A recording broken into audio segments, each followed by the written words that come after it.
We are playing a game. And the game runs like this. The only thing you really know is what you can put into words. Let's suppose I love some girl rapturously.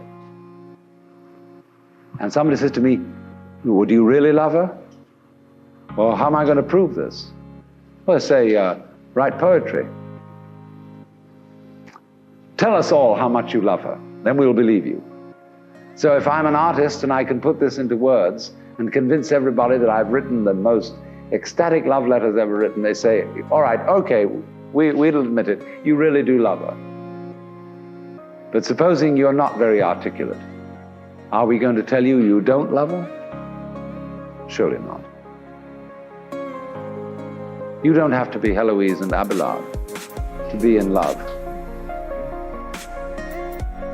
So the whole game that our culture is playing is that nothing really happens unless it's in the newspaper. So when we are at a party and there's a great party, somebody said, it's too bad there wasn't a tape recorder. And so our children begin to feel that they don't exist authentically unless they get their names in the papers. And the fastest way of getting your name in the papers is to commit a crime. And then you'll be photographed, then you'll appear in court, then everybody will notice you. It really happened if it was recorded. In other words, if you shout and there doesn't come back an echo, it didn't happen. Well, that's a real hang-up. It's true, there's fun with echoes. We all like singing in the bathtub because there's more resonance there. And when we play a musical instrument like a violin or a cello, it has a sounding box because that gives resonance to the sound. And in the same way, the cortex of the human brain enables us, when we are happy, to know that we are happy. And that gives a certain resonance to it. If you're happy and you don't know you're happy, there's nobody home. But this is the whole problem for us. Several thousand years ago, human beings evolved the system of self-consciousness. And they knew. There was a young man who said, though, it seems that I know that I know. What I would like to see is the eye that knows me when I know that I know that I know. You see? And this is the human problem. We know that we know. And so there came a point in our evolution when we didn't guide life by just trusting our instincts, and had to think about it, and had to purposely arrange and discipline and push our lives around in accordance with foresight and words and systems of symbols, accountancy, calculation, and so on. And then we worry. Once you start thinking about things, you worry as to whether you've thought enough. Did you really take all the details into consideration? Was every fact properly reviewed? And by Jove, the more you think about it, the more you realize that you really couldn't take everything into consideration, because all the variables in any human decision are incalculable. So you get anxiety.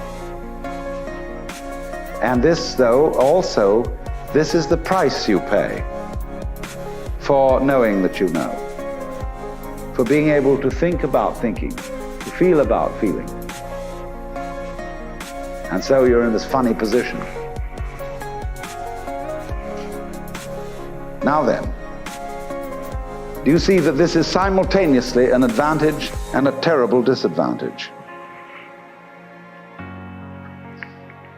What has happened here is that by having a certain kind of consciousness,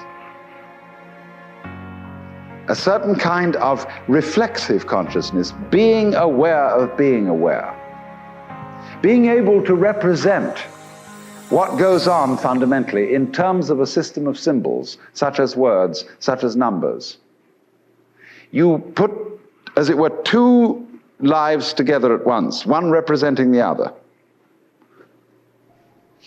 The symbols representing the reality, the money representing the wealth.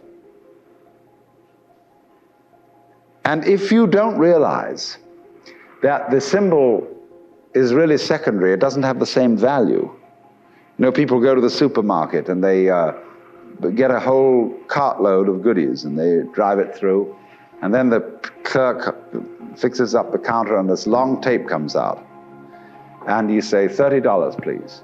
And everybody feels depressed. Because they give away $30 worth of paper, but they've got a cartload of goodies. And they don't think about that. They think they just lost $30. But you've got the real wealth in the cart. All you parted with was the paper. Because the paper in our system becomes more valuable than the wealth.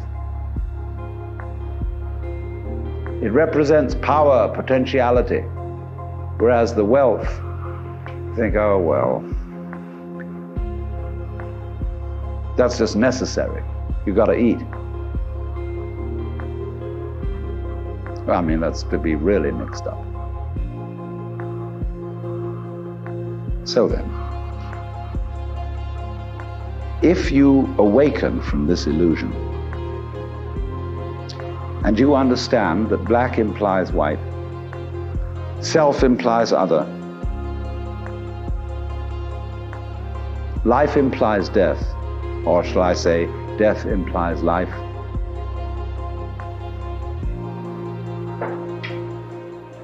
you can feel yourself not as a stranger in the world, not as something here on probation, not as something that has arrived here by fluke, but you can begin to feel your own existence as absolutely fundamental. What you are basically, deep, deep down, far, far in, is simply the fabric and structure of existence itself. So, say in Hindu mythology, they say that the world is the drama of God. God is not something in Hindu mythology with a white beard that sits on a throne and that has royal prerogatives. God in Indian mythology is the self, Satchidananda, which means Sat, that which is, Chit, that which is consciousness, that which is Ananda is bliss. And in other words, what exists, reality itself, is gorgeous. It is the plenum, the fullness of total joy. Wow-wee. And all those stars, if you look out in the sky, as a firework display like you see on the 4th of July, which is a great occasion for celebration. The universe is a celebration. It is a fireworks show to celebrate that existence is. Wow-wee. And then they say, but however, there's no point just in sustaining bliss. Let's suppose that you were able every night to dream any dream you wanted to dream. And that you could, for example, have the power within one night to dream 75 years of time, or any length of time you wanted to have. And you would naturally, as you began on this adventure of dreams, you would fulfill all your wishes. You would have every kind of pleasure you could conceive. And after several nights of 75 years of total pleasure each, you would say, well, that was pretty great. But now let's have a surprise. Let's have a dream which isn't under control. Well, something is going to happen to me that I don't know what it's going to be. And you would dig that and come out of that and say, wow, that was a close shave, wasn't it? And then you would get more and more adventurous, and you would make further and further out gambles as to what you would dream. And finally, you would dream where you are now. You would dream the dream of living the life that you are actually living today. That would be within the infinite multiplicity of choices you would have, of playing that you weren't God. Because the whole nature of the Godhead, according to this idea, is to play that he's not. The first thing he says to himself is, man, get lost. Because he gives himself away. The nature of love is self-abandonment, not clinging to oneself. Throwing yourself out, as in, for example, in basketball, you're always getting rid of the ball. You say to the other fellow, have a ball. See? And that keeps things moving. That's the nature of life. So in this idea then, everybody is fundamentally the ultimate reality. Not God in a politically kingly sense, but God in the sense of being the self, the deep down basic whatever there is. And you're all that, only you're pretending you're not.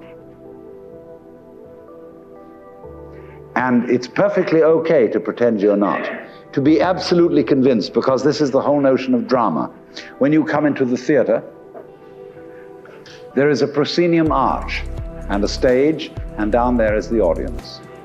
And everybody assumes their seats in the theater and are going to see a comedy, a tragedy, a thriller, or whatever it is. And they all know as they come in and pay their admissions that what is going to happen on the stage is not for real. But the actors have a conspiracy against this, because they're going to try and persuade the audience that what is happening on the stage is for real. They want to get everybody sitting on the edge of their chairs. They want to get you terrified or crying or laughing. Absolutely captivated by the drama. And if a skillful human actor can take in an audience and make people cry, think what the cosmic actor can do. Why, he can take himself in completely. He can play so much for real that he really believes it is. Like you sitting in this room, you think you're really here.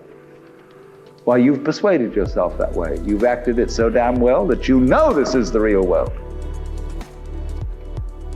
But you're playing it. It's because the audience and the actor is one. Because behind the stage, there's the green room. Off-scene, obscene, where the actors take off their masks.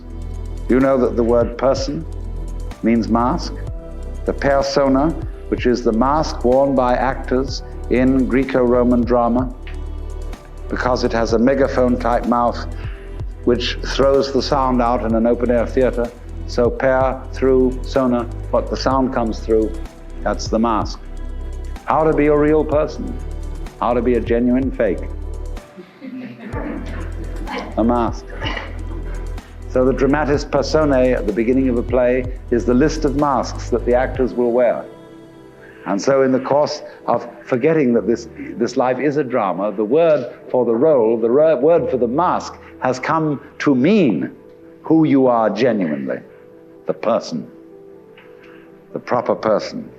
Incidentally, the word parson is derived from the word person. The person of the village, person around town, the parson. It's funny. So anyway then, this is a drama. I'm not trying to sell you on this idea in the sense of converting you to it. I want you to play with it. I want you to think of its possibilities. I'm not trying to prove it. I'm just putting it forward as a possibility of life to think about. So then, this means that you're not victims of a scheme of things, of a mechanical world, or of an autocratic God. The life you're living is what you have put yourself into. Only you don't admit it, because you want to play the game that it's happened to you. In other words, I got mixed up in this world. My parents, I had a father who got hot pants over a girl, and she was my mother. And because he was just a horny old man. And as a result of that, I got born. And I blame him for it and say, well, that's your fault. You got to look after me. And he says, I don't see why I should look after you. You're just a result.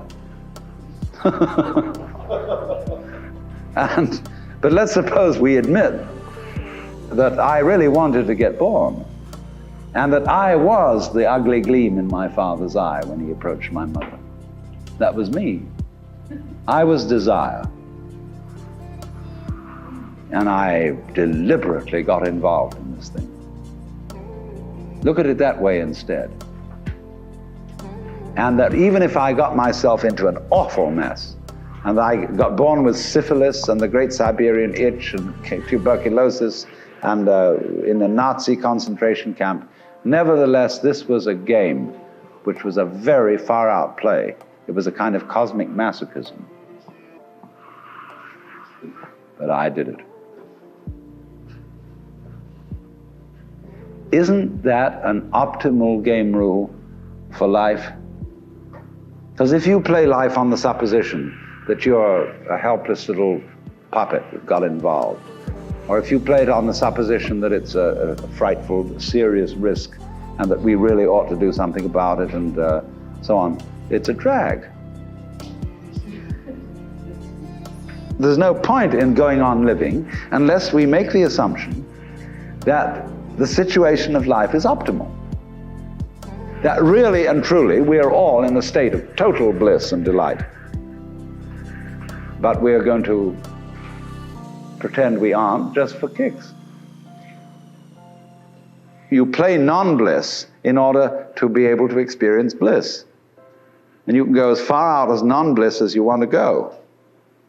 And when you wake up, it'll be great. You know, you can slam yourself on the head with a hammer because it's so nice when you stop. And it makes you realize, you see, how great things are when you forget that that's the way it is. And that's just like black and white. You don't know black unless you know white. You don't know white unless you know black. This is simply fundamental. So then, here's the drama. My metaphysics, let me be perfectly frank with you, are that there is the central self. You can call it God, you can call it anything you like. And it's all of us. It's playing all the parts of all beings whatsoever, everywhere and anywhere. And it's playing the game of hide and seek with itself. It gets lost, it gets involved in the farthest out adventures, but in the end, it always wakes up and comes back to itself. And when you're ready to wake up, you're going to wake up. And if you're not ready, you're going to stay pretending that you're just a little, poor little me. And since you're all here and engaged in this sort of inquiry and listening to this sort of lecture, I assume that you're all on the process of waking up. Or else you're teasing yourselves with some kind of flirtation with waking up, which you're not serious about. But I assume maybe you are, not serious but sincere, that you are ready to wake up. So then, when you're in the way of waking up and finding out who you really are, you meet a character called a guru. As the Hindus say this word, the teacher, the awakener. And what is the function of a guru? He's the man who looks at you in the eye and says, oh, come off it. I know who you are. You know, you come to the guru and say, sir, I have a problem. I'm unhappy and I want to get one up on the universe, or I want to become enlightened. I want spiritual wisdom. And the guru looks at you and says, who are you? You know Sri Ramana Maharshi, that great Hindu sage of modern times? People used to come to him and say, Master, who was I in my last incarnation? As if that mattered. And he would say, who is asking the question? And he'd look at you and say, basically, go right down to it. You're looking at me, you're looking out, and you're unaware of what's behind your eyes. Go back in and find out who you are, where the question comes from, why you ask. And if you've looked at a photograph of that man, I have a gorgeous photograph of him. And you look in those, I walk by it every time I go out of the front door. And I look at those eyes and the humor in them, the lilting laugh that says, oh, come off it, man. Shiva, I recognize you. When you come to my door and you say, I'm so-and-so, I say, ha ha, what a funny way God has come on today.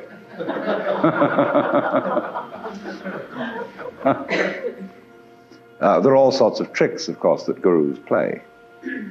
They say, well, we're going to put you through the mill. And the reason they do that is simply that you won't wake up until you feel you've paid a price for it. In other words, the sense of guilt that one has, or the sense of anxiety, is simply the way one experiences keeping the game of disguise going on. Do you see that? Supposing you say, I feel guilty. Christianity makes you feel guilty for existing. That somehow the very fact that you exist is an affront. You are a fallen human being. I remember as a child when we went to the services of the church on Good Friday, they gave us each a colored postcard with Jesus crucified on it. And it said underneath, this have I done for thee, what doest thou for me? You know, you felt awful. You nailed that man to the cross. Because you eat steak, you have crucified Christ. Because you killed the bull. After all, you depend on it. Mithra, it's the same mystery. And what are you going to do about that? This have I done for thee, what doest thou for me? You feel awful that you just exist at all. But that sense of guilt is the veil across the sanctuary. Don't you dare come in. In order to, you know, in all mysteries, when you're going to be initiated, there's somebody saying, don't you come in. You've got to fulfill this requirement, and this requirement, and this requirement, and this requirement, then we'll let you in. And so you go through the mill. Why? Because this is, you're saying to yourself, I won't wake up until I feel I deserve it. I won't wake up until I've made it difficult for me to wake up. So I invent for myself an elaborate system of delaying my waking up. I put myself through this test and that test, and when I feel it's been sufficiently arduous, then I may at last admit to myself who I really am and draw aside the veil and realize that after all, when all is said and done, I am that I am, which is the name of God.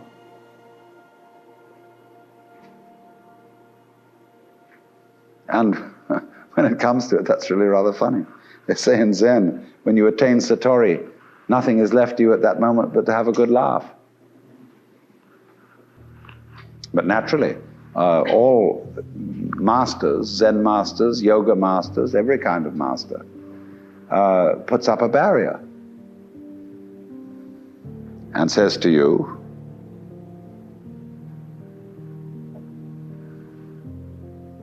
he simply plays your own game. You know, we say anybody who goes to a psychiatrist ought to have his head examined.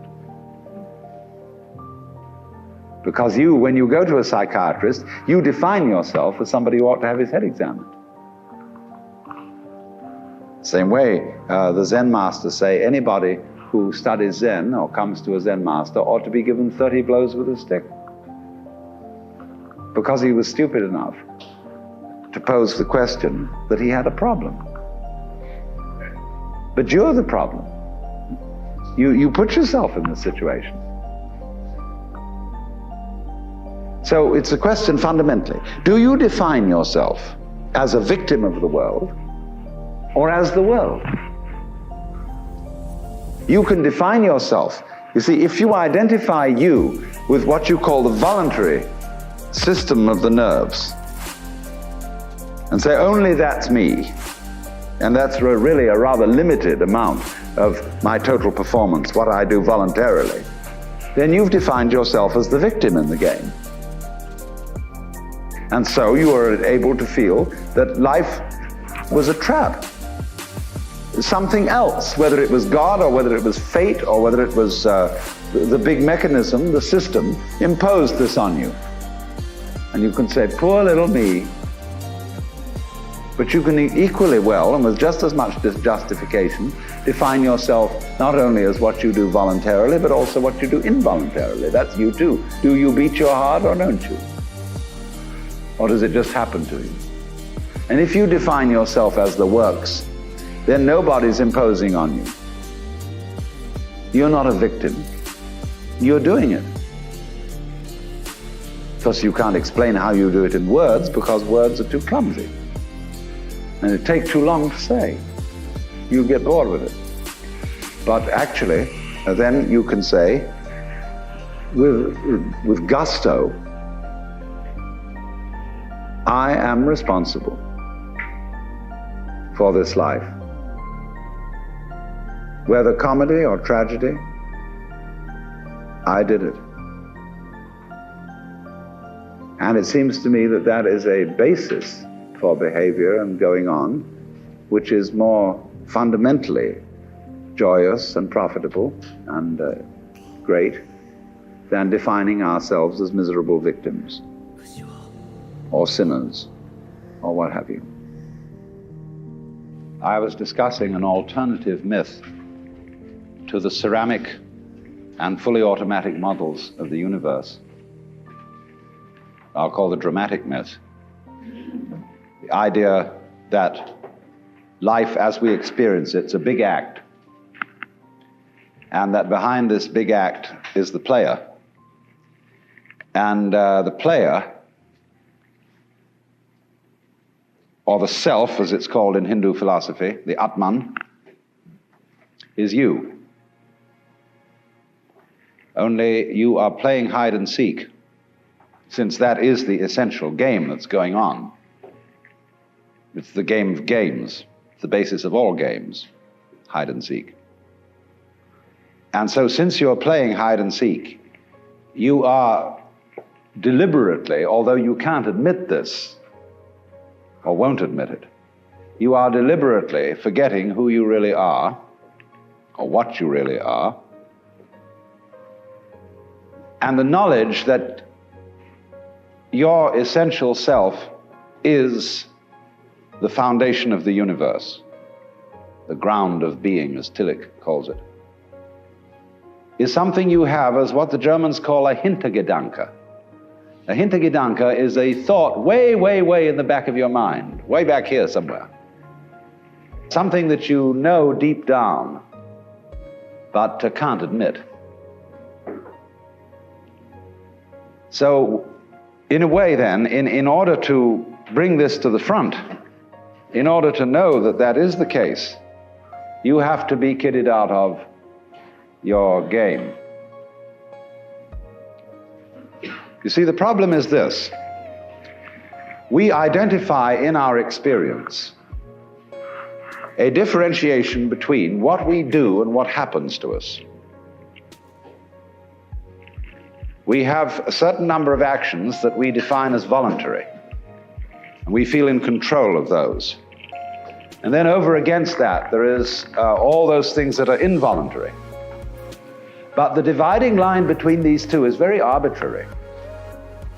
Because, for example, when you move your hand, you feel that you decide whether to open it or to close it. But then ask yourself, how do you decide? When you decide to open your hand, do you first decide to decide? You don't, do you? You just decide, and how do you do that? And if you don't know how you do it, is it voluntary or involuntary? Let's consider breathing. You can feel that you breathe deliberately. You can control your breath. But when you don't think about it, it goes on. Is it voluntary or involuntary? And so we come to have a very arbitrary definition of self. That much of my activity which I feel I do. And that then doesn't include breathing most of the time. It doesn't include the heartbeats. It doesn't include the activity of the glands. It doesn't include digestion. It doesn't include how you shape your bones, circulate your blood. Do you or do you not do these things? Now, if you get with yourself and you find out that you are all of yourself, a very strange thing happens. You find that your body knows that you are one with the universe. In other words, that the so-called involuntary circulation of your blood is one continuous process with the stars shining. If you find out that it's you who circulates your blood, you will at the same moment find out that you are shining the sun. Because your physical organism is one continuous process with everything else that's going on. Just as the waves are continuous with the ocean, your body is continuous with the total energy system of the cosmos. And it's all you. Only you're playing the game that you're only this bit of it. But as I tried to explain, there are in physical reality no such things as separate events. So then, remember also when I tried to work towards a definition of omnipotence. Omnipotence is not knowing how everything is done, it's just doing it. You don't have to translate it into language. Look, supposing when you got up in the morning, you had to switch your brain on. And you had to think and do as a deliberate process, waking up all the circuits that you need for active life during the day. Why, you'd never get done. Because you have to do all those things at once. How can a centipede control 100 legs at once? Because it doesn't think about it. And so in the same way, you are unconsciously performing all the various activities of your organism. Only unconsciously isn't a good word, because it sounds sort of dead. Superconsciously would be better. Give it a plus rather than a minus. Because what consciousness is simply a sort of specialized form of awareness. When you look around the room, you are conscious of as much as you can notice. And you see an enormous number of things which you don't notice. If, for example, I look at a girl here and somebody asks me later, what was she wearing? I may not know, although I've seen, because I didn't attend. But I was aware, you see. And perhaps if I could, under hypnosis, be asked this question, where I would get my conscious attention out of the way through being in the hypnotic state, I could recall what dress she was wearing. So then, just in the same way as you don't focus your attention on how you make your thyroid gland function, so in the same way you don't have any attention focused on how you shine the sun. So then, let me connect this with the problem of birth and death, which puzzles people enormously, of course. Because in order to understand what the self is, you have to remember that it doesn't need to remember anything. Just like you don't need to know how you work your thyroid gland. So then, when you die, you're not going to have to put up with everlasting non-existence, because that's not an experience. A lot of people are afraid that when they die, they're going to be locked up in a dark room forever. And sort of undergo that. But one of the most interesting things in the world, this is a yoga, this is a way of realization. Try and imagine what it will be like to go to sleep and never wake up. Think about that. Children think about it. It's one of the great wonders of life. What will it be like to go to sleep and never wake up? And if you think long enough about that, something will happen to you. You will find out, among other things, that it'll pose the next question to you. What was it like to wake up after having never gone to sleep? That was when you were born. You see, you can't have an experience of nothing. Nature abhors a vacuum. So after you're dead, the only thing that can happen is the same experience, or the same sort of experience as when you were born. In other words, we all know very well that after people die, other people are born. And they're all you. Only you can only experience it one at a time. Everybody is I. You all know you are you. And wheresoever beings exist throughout all galaxies, it doesn't make any difference. You are all of them. And when they come into being, that's you coming into being. You know that very well. Only you don't have to remember the past. In the same way, you don't have to think about how you work your thyroid gland or whatever else it is in your organism. You don't have to know how to shine the sun. You just do it. Like you breathe. Doesn't it really astonish you that you are this fantastically complex thing? And that you're doing all of this and you never had any education in how to do it? You never learned, but you're this miracle?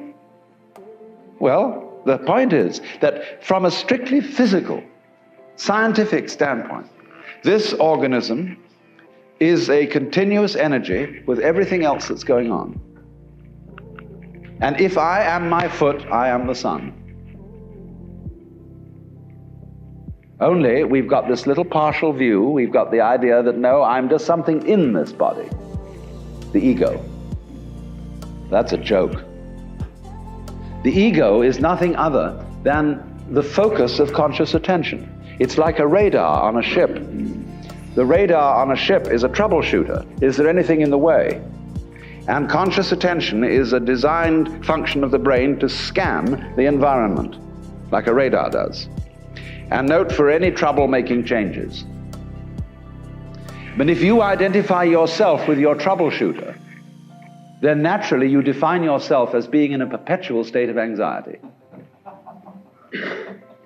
And the moment we cease to identify with the ego and become aware that we are the whole organism, you realize as the first thing how harmonious it all is. Because your organism is a miracle of harmony. All this thing functioning together. Even those corpuscles and creatures that are fighting each other in the bloodstream and eating each other up. If they weren't doing that, you wouldn't be healthy. So what is discord at one level of your being is harmony at a higher level. And you begin to realize that, and you begin to be aware too that the discords of your life and the discords of people's life, which are a fight at one level, at a higher level of the universe, are healthy and harmonious. And you suddenly realize that everything that you are and do is at that level as magnificent and as free of any blemish as the patterns in waves, the markings in marble, the way a cat moves, and that this world is really okay and can't be anything else, because otherwise it couldn't exist. But the reality underneath physical existence, or which really is physical existence, because in my philosophy there's no difference between the physical and the spiritual. These are absolutely out-of-date categories. It's all process. It isn't stuff on the one hand and form on the other. It is pattern. Life is pattern. It is a dance of energy. So I will never invoke spooky knowledge. That is to say that I've had a private revelation, or that I have sensory vibrations going on a plane which you don't have. Everything is standing right out in the open.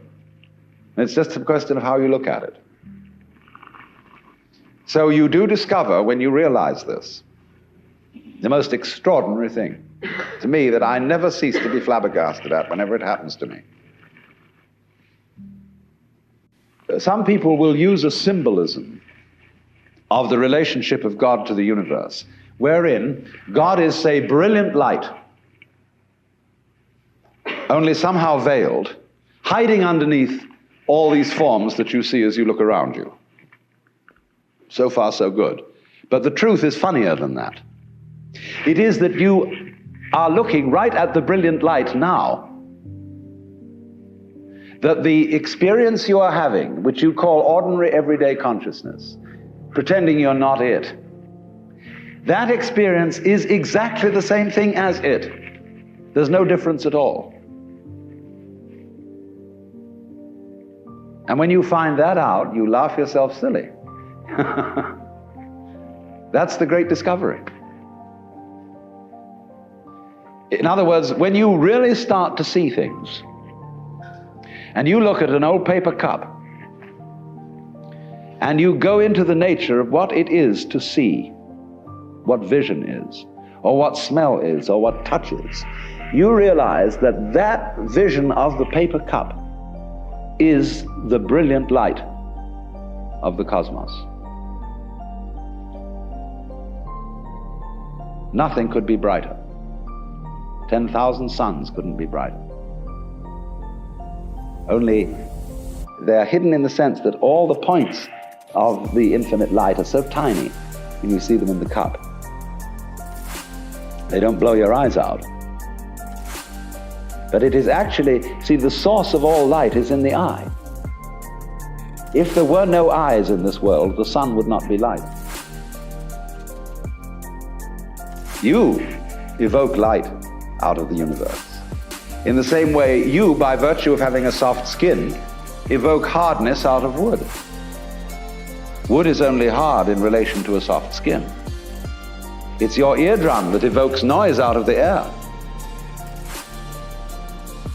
You, by being this organism, call into being the whole universe of light and color and hardness and heaviness and everything, you see? But in the mythology that we've sold ourselves on during the end of the 19th century, when people discovered how big the universe was, and that we live on a little planet in a solar system on the edge of a galaxy, which is a minor galaxy, everybody thought, we're really unimportant after all. God isn't there and doesn't love us, and nature doesn't give a damn. And we put ourselves down, see? But actually, it's this little funny microbe, tiny thing, crawling on this little planet that's way out somewhere, who has the ingenuity, by nature of this magnificent organic structure, to evoke the whole universe out of what would otherwise be mere quanta. There's jazz going on. But you see, this little ingenious organism is not merely some stranger in this. This little organism on this little planet is what the whole show is growing there, and so realizing its own presence. Well, now here's the problem. If this is the state of affairs, which is so, and if the consciousness state you're in at this moment is the same thing as what we might call the divine state, if you do anything to make it different, it shows you don't understand that it's so. So the moment you start practicing yoga, or praying, or meditating, or indulging in some sort of spiritual cultivation, you are getting in your own way. The Buddha said, we suffer because we desire. If you can give up desire, you won't suffer. But he didn't say that as the last word. He said that as the opening step of a dialogue. Because if you say that to someone, they're going to come back after a while and say, yes, but I'm now desiring not to desire. And so the Buddha will answer, well, at last you're beginning to understand the point.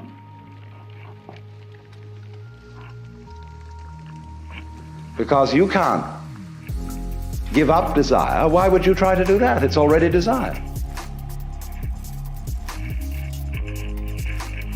So in the same way, you say, you ought to be unselfish, or to give up your ego. Let go, relax.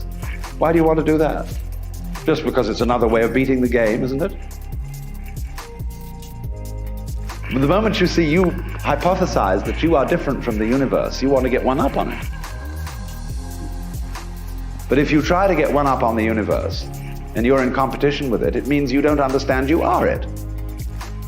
You think there's a real difference between self and other. But self, what you call yourself and what you call other, are mutually necessary to each other, like back and front. They're really one. But just as a magnet polarizes itself in north and south, but it's all one magnet, so experience polarizes itself as self and other, but it's all one. So if you try to make the North Pole get the mastery of it, or the South Pole get the mastery of the North Pole, you show you don't know what's going on. A guru or teacher who wants to get this across to somebody because he knows it himself, and when you know it, you know, you like others to see it too. So what he does is he gets you into being ridiculous harder and more assiduously than usual. In other words, if you are in a contest with the universe, he's going to stir up that contest until it becomes ridiculous. And so he sets you such tasks as saying, now of course, in order to be a true person, you must give up yourself. Be unselfish. So the Lord steps down out of heaven and says, the first and great commandment is, thou shalt love the Lord thy God. You must love me. Well, that's a double bind. You can't love on purpose. You can't be sincere purposely. It's like trying not to think of a green elephant while taking medicine.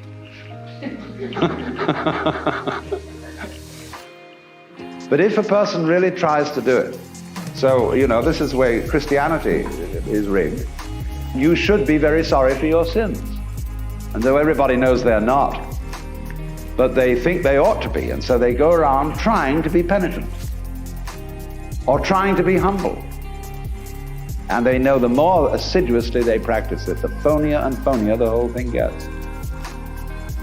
And so in this way, it's what it's called the technique of reductio ad absurdum. If you think you have a problem, you see, and that you're an ego and that you're in difficulty, the answer that the Zen master makes to you is, show me your ego. I want to see this thing that has a problem. When Bodhidharma, the legendary founder of Zen, came to China, a disciple came to him and said, I have no peace of mind. Please pacify my mind. And Bodhidharma said, bring out your mind here before me and I'll pacify it. Well, he said, when I look for it, I can't find it. So Bodhidharma said, there, it's pacified. See, because when you look for your own mind, that is to say your own particularized center of being, which is separate from everything else, you won't be able to find it. But the only way you'll know it isn't there is if you look for it hard enough to find out that it isn't there. And so everybody says, all right, know yourself, look within, find out who you are. Because the harder you look, you won't be able to find it. And then you'll realize that it isn't there at all. There isn't a separate you. Your mind is what there is. Everything. But the only way to find that out is to persist in the state of delusion as hard as possible. That's one way. I don't say the only way, but it is one way. And so almost all spiritual disciplines, meditations, prayers, etc., are ways of persisting in folly. Doing resolutely and consistently what you're doing already. So if a person believes that the earth is flat, you can't talk him out of that. He knows it's flat. Look out of the window and see it. Obviously it looks flat. So the only way to convince him that it isn't is to say, well, let's go and find the edge. And in order to find the edge, you've got to be very careful not to walk in circles, or you'll never find it that way. So we've got to go consistently in a straight line, due west, along the same line of latitude. And eventually, when we get back to where we started from, you've convinced the guy that the earth is round. But that's the only way that'll teach him. Because people can't be talked out of illusions. Well, now, there is another possibility, however. But this is more difficult to describe. Let's say we take as the basic supposition, which is the thing that one sees in the experience of Satori or awakening or whatever you want to call it, that this now moment in which I'm talking and you're listening is eternity. That although we have somehow conned ourselves into the notion that this moment is rather ordinary and that we may not feel very well and that we're sort of vaguely frustrated and worried and so on, and that it ought to be changed. This is it. So you don't need to do anything at all. But the difficulty about explaining that is that you mustn't try not to do anything, because that's doing something. And how to explain that? Because there's nothing to explain. It is the way it is now. See? And if you understand that, it will automatically wake you up. That's why Zen teachers use shock treatment to sometimes why they hit people or shout at them or create a sudden surprise. Because it is that jolt that suddenly brings you here. See, there's no road to here because you're already there. And if you ask me, how am I going to get here?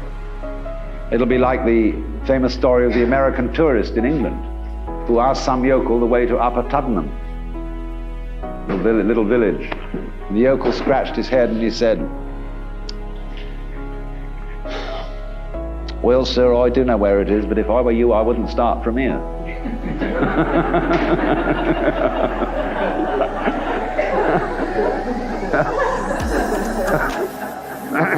So you see, when you ask, how do I attain the knowledge of God? How do I attain nirvana, liberation? All I can say is it's the wrong question. Why do you want to attain it? Because the very fact that you're wanting to attain it is the only thing that prevents you from getting there. You already have it. But of course, it's up to you. It's your privilege to pretend that you don't. That's your game. That's your life game. That's what makes you think you're an ego. And when you want to wake up, you will. Just like that. If you're not awake, it shows you don't want to. You're still playing the hide part of the game. You're still, as it were, the self, pretending it's not the self. That's what you want to do. So you see, in that way too, you're already there. When you understand this, a funny thing happens. And some people misinterpret it.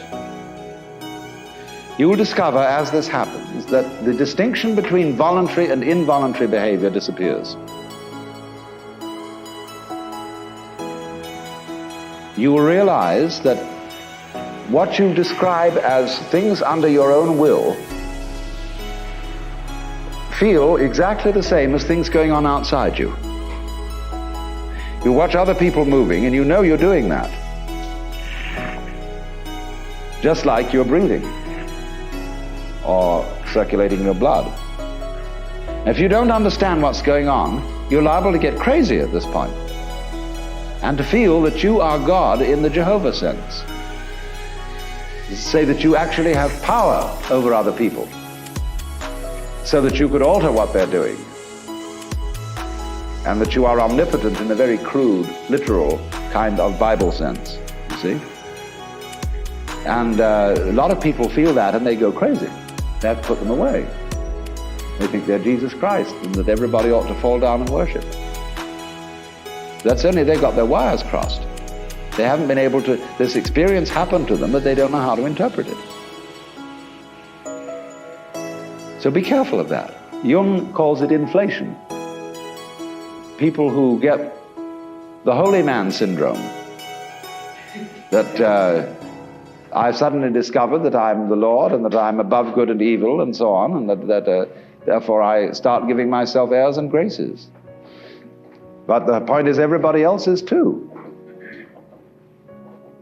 If you discover that you're that, then you ought to know that everybody else is. Well, for example, let's see how in other ways you might realize this. Most people think when they open their eyes and look around that what they are seeing is outside. It seems, doesn't it, that you are behind your eyes, and that behind the eyes there is a blank that you can't see at all. Turn around and you see something else in front of you. But behind the eyes there seems to be something that has no color. It isn't dark, it isn't light, it's just, it's there from a tactile standpoint. You can feel it with your fingers, although you don't get inside it. But what is that behind your eyes, you see? Well, actually, when you look out there and see all these people and things sitting around, that's how it feels inside your head. The color of this room is back here in the nervous system, where the optical nerves are at the back of the head. It's in there. It's what you're experiencing. What you see out here is a neurological experience. Now, if that hits you, and you feel sensuously that that's so, you may think that then therefore, the external world is all inside my skull.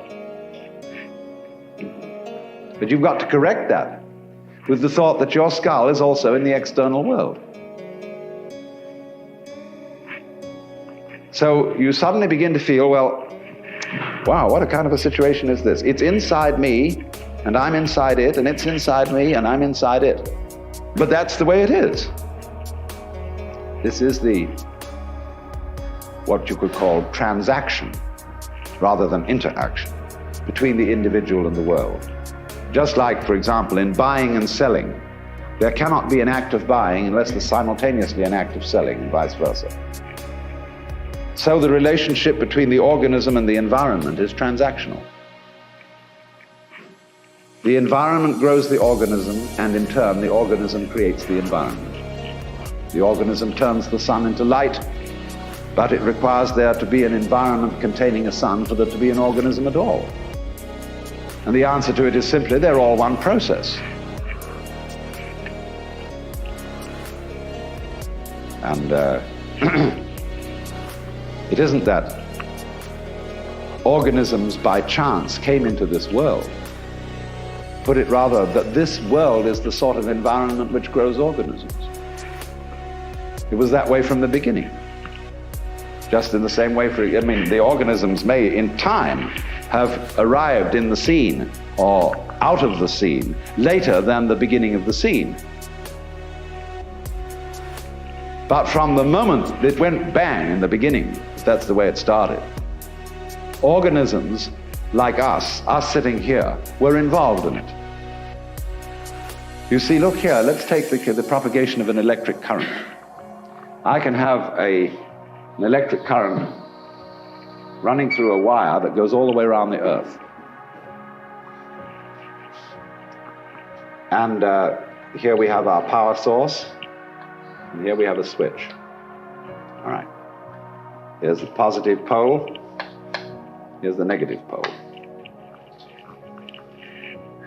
Now, before that switch closes, the current doesn't exactly behave like water in a pipe. There isn't current here waiting to jump the gap as soon as the switch is closed. The current doesn't even start until the switch is closed from the positive pole. It never starts unless the point of arrival is there. Now, it'll take an interval for that current to get going and circuit if it's going all the way around the earth. It's a long run. But the finishing point has to be closed before it will even start from the beginning. In a similar way, although in the development of any physical system, there may be billions of years between the creation of the most primitive form of energy and then the arrival of intelligent life. That billions of years is just the same thing as the trip of the current round the wire. It takes a little time. But it's already implied. It takes time for an acorn to turn into an oak. But the oak is already implied in the acorn. And so in any lump of rock floating about in space, there is implicit human intelligence. Sometime, somehow, somewhere. They all go together. So don't differentiate yourself and stand off against this and say, I am a living organism in a world made of a lot of dead junk, rocks and stuff. It all goes together. Those rocks are just as much you as your fingernails. You need rocks. What are you going to stand on? What I think, awakening really involves is a re-examination of our common sense. We've got all sorts of ideas built into us which seem unquestioned, obvious. And our speech reflects them. Commonest phrases. Face the facts, as if they were outside you. As if life was something you simply encountered as a foreigner. Face the facts.